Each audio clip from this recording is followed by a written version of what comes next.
Crazy Rocket, now available on PMBet. Malik, hongera kwa mchezo leo. Asante sana. Yote kwa yote unauzungumziaje mchezo leo? Tunaona dakika za jioni kabisa, dakika ziliweza kuongezwa 15, mliweza kupata kadi nyekundu ya kipa wenu. Mchezo mliuonaje? Mchezo ulikuwa mgumu, mchezo ulikuwa mzuri. Tunashukuru Mwenyezi Mungu tumecheza, matokeo kama ulivyoyaona. Na alhamdulillah kwa matokeo, nashukuru. Wewe umeridhika na matokeo ya leo? Kwenye mpira kuna vitu vitatu: kufungwa, kushinda, kudraw. Kwa hiyo kilichotokea uwanjani sawa, umeridhika. Sawa, kuna kuridhika kutokana na matokeo, mpira umeisha, kuheshimu. Lakini kwa unachokiona wewe, ulikuwa mchezaji mule ndani, unaona kilichofanyika kiko sahihi? Bro, mimi nimetoka camp, nimekuja kwa ajili ya mechi kushinda hii.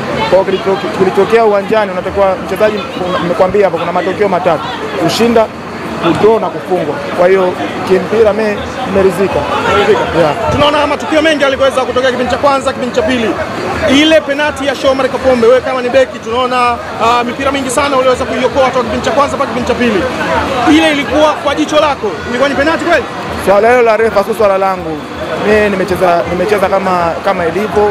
Kwa hiyo mimi sidhani kama kuna penalti. Kwa hiyo siwezi kuongea kuhusu hilo. Madai refa kaamua basi sawa penalti. Okay, unamuda ni kama mlikuwa hamlizishwi na kile ambacho amekuwa akifanya mwamuzi.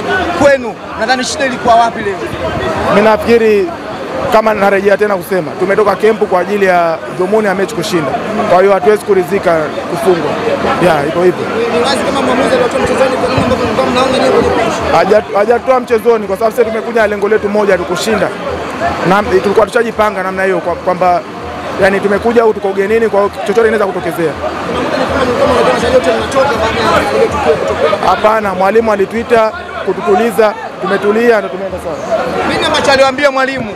Tutulie kwa sababu dakika ambazo zimebakia ni chache, kwa hiyo tu concentration na dakika ambazo zimebaki.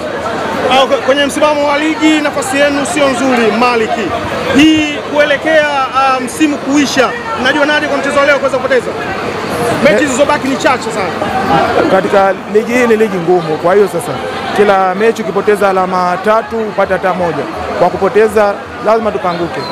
Na mnajipangaje kwa michezo inayokuja? Mimi naamini mechi imeisha, kwa tutafocus na mechi ambayo inakuja. Okay, shukrani sana Maliki.